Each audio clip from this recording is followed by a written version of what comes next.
આપણે પાઠ ભણીએ છીએ 7મો સૂક્ત, લાસ્ટ પાઠ છે અને સારા એવા વિચાર છે જે તમને ભવિષ્યમાં કામ આવે. જ્ઞાન ભારઃ ક્રિયા.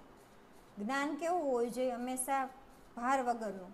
અને ક્રિયા એવી રીતના ક્રિયા કરવાની કે જ્યારે જ્ઞાન છે આપણને ભાર જેવું ના લાગે.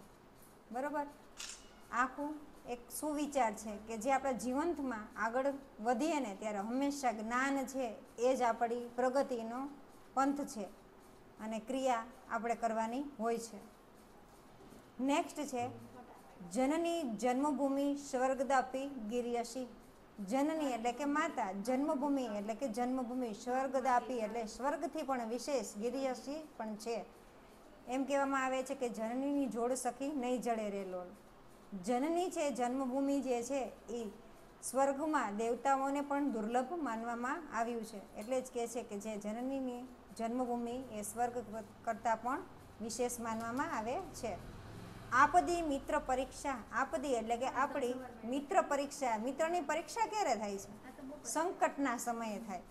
સંકટમાં જ્યારે મિત્ર સાથ આપે છે એ જ મિત્રને સાચો મિત્ર કહેવાય. તાલી મિત્ર હોય એ હંમેશા તમારા વખાણ જ કરતો હોય. એટલે કહેવામાં આવ્યું છે આપદી મિત્ર પરીક્ષા. મિત્રની પરીક્ષા ક્યારે થાય? જ્યારે આપણો સંકટનો સમય હોય ત્યારે. શ્રદ્ધાવાન લભંતે જ્ઞાન. શ્રદ્ધાવાળો પુરુષ છે એ લાભને જ્ઞાનમાં જોતો હોય. બરોબર? શ્રદ્ધાવાન એટલે કે જે શ્રદ્ધાવાળો છે એ ફક્ત જ્ઞાનને જ પોતાનો લાભ સમજે છે.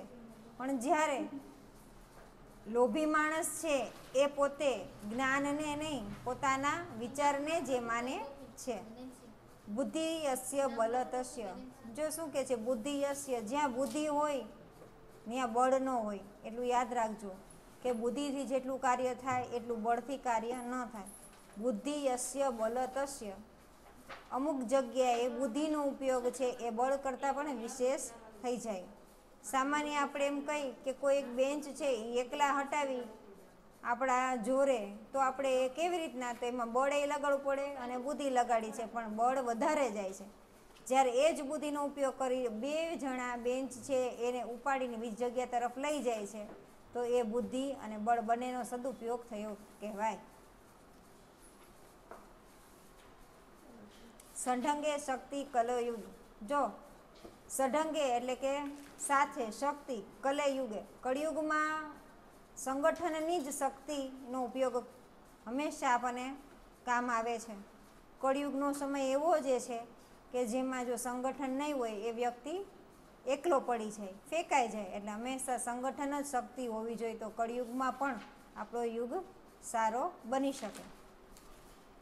શરીર માઘ ખલુ ધર્મસ્થાન. શરીરનું મહત્વ શું છે? ધર્મનું સ્થાન.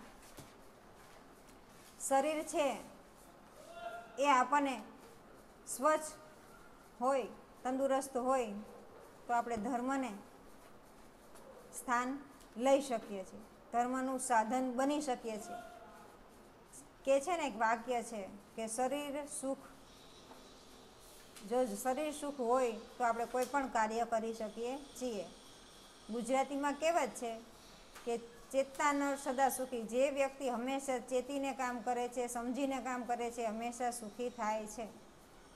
ટિપ્પણમાં જોઈ જનની એટલે કે માતા, જન્મભૂમિ એટલે માતૃભૂમિ, ગિરિષ્યતિ એટલે કે ચડિયાતી, આપદી એટલે કે આપત્તિ, શ્રદ્ધાવાન એટલે શ્રદ્ધાથી યુક્ત, લભંતે એટલે પ્રાપ્ત કરે છે, યશ એટલે કે જેનું, નો, ના, બલમ શક્તિ, સઢકે સમૂહમાં, કલયુગ એટલે કે કળિયુગમાં, ખલુ એટલે ખરેખર, આધમ એટલે કે પ્રથમ. Thank you.